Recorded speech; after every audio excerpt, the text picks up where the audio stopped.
Hello, my name is Judith Schroeter. I am the Business Director of Carbon Market Analytics at ICIS. At ICIS, we do carbon market analytics for all main ETS around the globe, which means we have a team of 25 analysts in all places. We have them in Beijing, in Shanghai, in Karlsruhe in Germany, and in Houston and San Diego. All of those analysts are there to look into markets, look into political developments, all of those things that influence carbon prices. One of the main focus areas that we do is carbon price forecasting, and that's what I'm going to talk to you about today. Carbon price forecasting is very interesting because carbon markets and their prices are very special. First of all, carbon markets only exist on political will. If a government wouldn't decide to make an ETS, there wouldn't be a carbon price. That means carbon allowances, so what's actually priced, only exist virtually, so basically a number or an account. That makes them a mixture between a commodity and a financial product. They're a commodity because they are an input factor like oil, gas, or as everybody would say, like a tomato.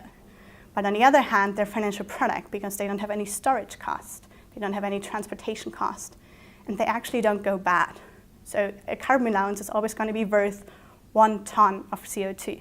The price of it might change, but the value of it is always going to be 1 ton of CO2 emissions. That's very important to notice because that allows compliance companies to trade carbon differently than other commodities. For example, you can buy your carbon allowance 3 years ahead. You can buy them today and use them for emissions 3 years from now.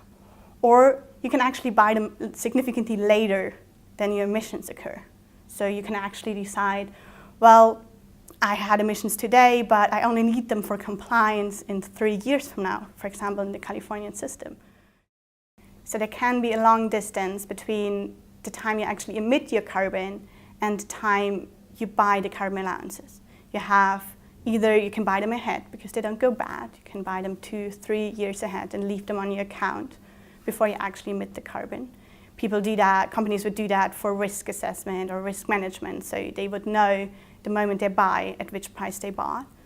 Or you can buy them even later. So you can say, well, I don't have cash right now, but I emitted the carbon, so I buy them to 2-3 years when I actually need them for compliance.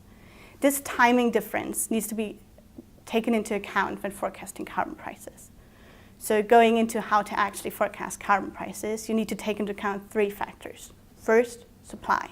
That's politically given. Each system is set up by a government, the EU, Reggie, all of those systems have like a government body. They set up how supply is given, so the share of allocation, auctions, when auctions, allocation are given. So all of that is set by the political system. And if you want to look into the future, you have to look into political developments. But that's basically a given fact. Then you look into emissions with our macroeconomic factors. So you look into how is power production going to develop, how is steel production going to develop in the future. That's kind of what determines your emissions in the future. And then the very important third factor to take into account is the behavior. So when, depending on your future emissions, companies are actually going to buy the allowances they need for those emissions.